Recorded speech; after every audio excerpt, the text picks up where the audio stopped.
On a night unlike all other nights, when the world was wrapped in silence and the stars leaned closer to the earth, Allah chose to honor His beloved Prophet Muhammad, peace be upon him, with a journey beyond human imagination. It was a night heavy with sorrow. The Prophet Muhammad, peace be upon him, had lost Khadijah, the one who believed in him when the world doubted him, and he had lost Abu Talib, his protector in the harshness of Quraysh. His heart carried pain that words could never describe, yet his soul remained firmly attached to Allah. As the people of Makkah slept, unaware of the divine miracle about to unfold, Angel Jibreel, peace be upon him, descended from the heavens. He approached the Prophet Muhammad, peace be upon him, with gentleness and light, carrying with him peace from Allah Himself. The chest of the Prophet Muhammad, peace be upon him, was opened not with pain, but with mercy. His heart was washed with Zamzam water, purified, strengthened, and filled with wisdom and faith, prepared for a journey no human had ever taken before. Then came Al-Buraq, a creature of dazzling beauty, white and radiant, moving faster than the eye could follow. With calm certainty, the Prophet Muhammad, peace be upon him, mounted Al-Buraq, and in a moment, beyond time, the journey began. From Al-Masjid Al-Haram to Al-Masjid Al-Aqsa, the land folded beneath them. Mountains, deserts, and cities passed in the blink of an eye. The Prophet Muhammad, peace be upon him, arrived in Jerusalem, a land blessed by Allah, a land of prophets and revelations.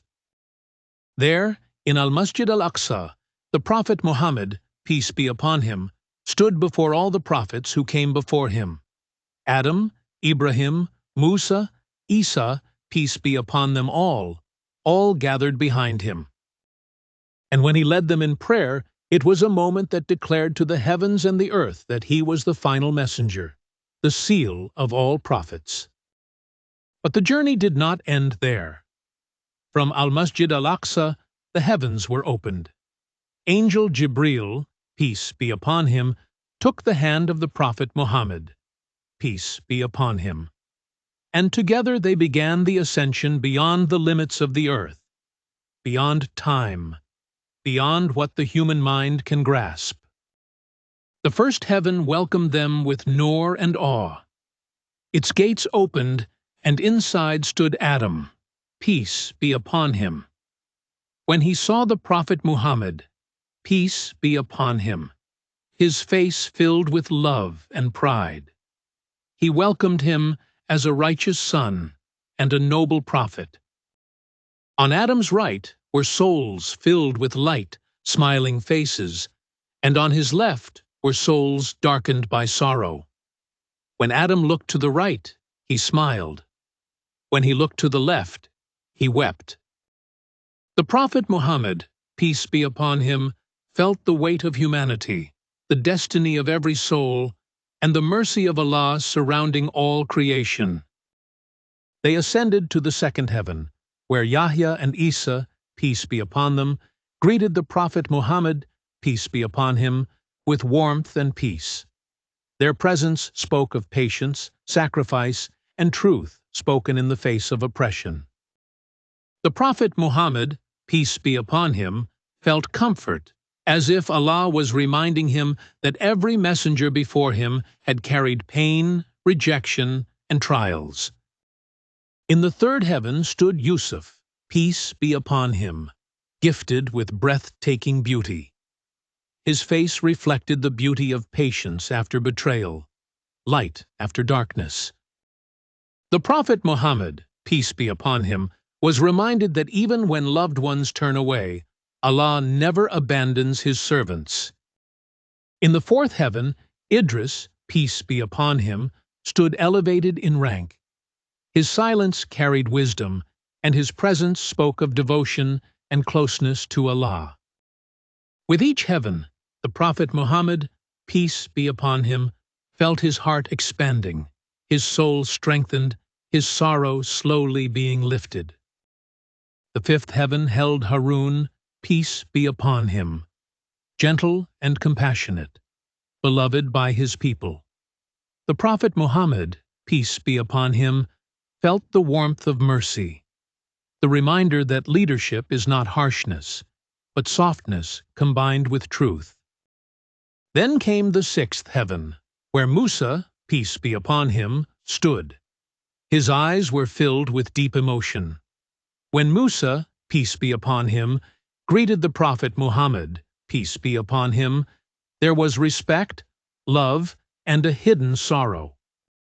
Musa, peace be upon him, wept, not out of envy, but because a nation greater in number would enter paradise following the Prophet Muhammad, peace be upon him. It was a cry of humility before Allah's wisdom. In the seventh heaven stood Ibrahim, peace be upon him, resting against Al-Bayt Al-Ma'mur, a house in the heavens visited daily by 70,000 angels who never return.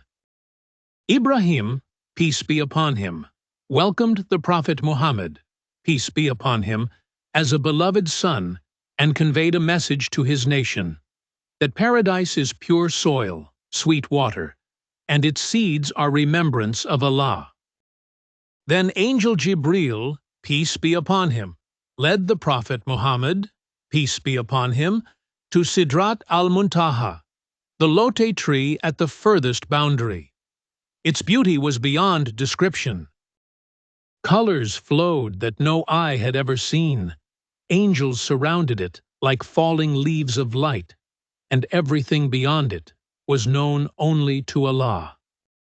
Here, Angel Jibreel, peace be upon him, stopped. "I cannot go beyond this point," he said. "If I were to move forward even the length of a fingertip, I would burn." And so the Prophet Muhammad, peace be upon him, went forward alone. Closer than any creation had ever been, he stood in the presence of Allah in a manner befitting His Majesty. No words can describe that moment. No human language can capture the closeness, the peace, the honor. It was there that Allah gifted the al-Ummat of the Prophet Muhammad, peace be upon him, the greatest gift after faith, the 5 daily prayers. At first, 50 prayers were commanded. As the Prophet Muhammad, peace be upon him, descended, Musa, peace be upon him, advised him to ask for ease for his nation. Again and again, the Prophet Muhammad, peace be upon him, returned, until Allah made them 5 in number, yet equal in reward to 50. And Allah said, "My word does not change." Then the Prophet Muhammad, peace be upon him, was shown scenes of paradise, rivers flowing without banks, homes of light, peace without fear, joy without end. And he was shown scenes of hell, people punished for dhulm, for al-ghiba, for neglecting prayer, for turning away from Allah despite knowing the truth. His heart trembled, not for himself, but for his nation.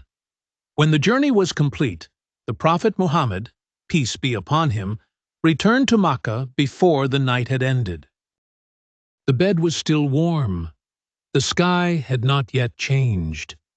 When he told the people, many mocked him. Some laughed. Some turned away. But Abu Bakr believed without hesitation. If he said it, he declared, then it is true. And from that day, he was called As-Siddiq. The Isra and Miraj was not a dream. It was not a story. It was a divine comfort, a message from Allah that after hardship comes honor, after pain comes closeness, and that prayer is not a burden, but a meeting between the servant and his Lord. Every time a believer stands in prayer, they ascend in their own miraj, and peace and blessings be upon Prophet Muhammad, peace be upon him. the one whose sorrow was lifted to the heavens, so that our hearts could find their way back to Allah.